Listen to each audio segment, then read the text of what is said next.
छत्तीसगढ़ी गाने देखने और सुनने के लिए सूखी बरवे यूट्यूब चैनल को सब्सक्राइब करें और बेल आइकन को दबाएं।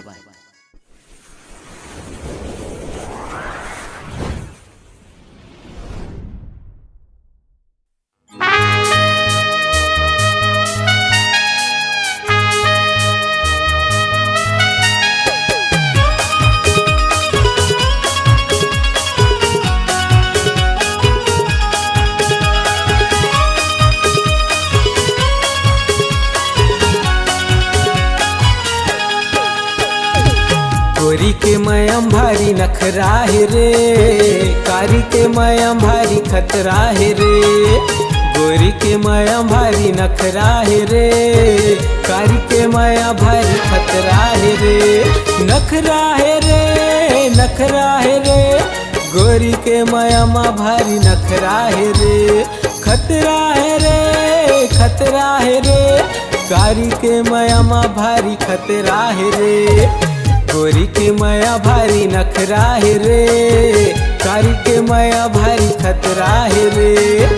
गोरी के मया भारी नखरा है रे, कारी के मया भारी खतरा है रे।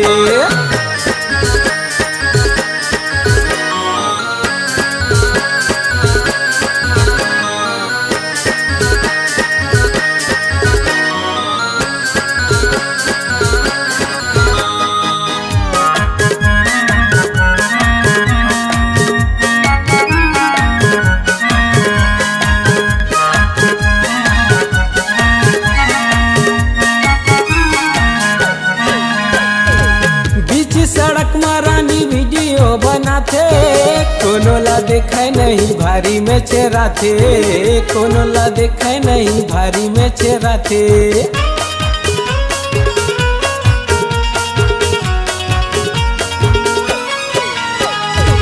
कारी 4G गोरी 5G चलाथे, इंस्टम दीवानी मोला दीवाना बनाथे, इंस्टम दीवानी मोला दीवाना बनाथे। काखर ऊपर झपैया है रे, कारी के मया भारी खतरा है रे। काखर ऊपर झपैया है रे, कारी के मया भारी खतरा है रे।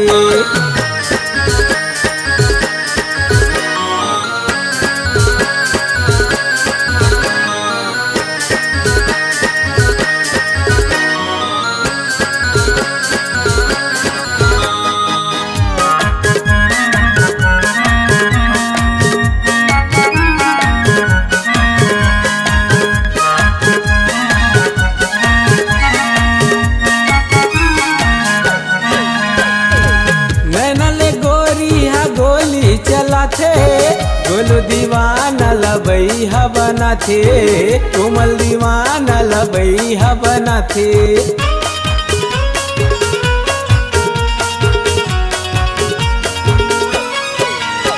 करिश्मा कश्याल है करीना कसबाल जी, दिखत है कुंवारी रानी खाटी है माल जी, दिखत है कुंवारी रानी खाटी है माल जी। नखरा भरे कर झंहा भरे, कारी के माया भारी खतरा है रे। गोरी के माया भारी नखरा है रे, कारी के माया भारी खतरा है रे। नखरा है रे, नखरा है रे, गोरी के मया माँ भारी नखरा है रे। खतरा है रे, खतरा है रे, कारी के मया माँ भारी खतरा है रे। गोरी के मया भारी नखरा है रे, कारी के मया भारी खतरा है रे। गोरी के मया भारी नखरा है रे, कारी के मया भारी खतरा है रे। गोरी के मया भारी नखरा है रे, कारी के मया भारी खतरा है रे। गोरी के मया भारी नखरा है रे, कारी के मया भारी खतरा है रे।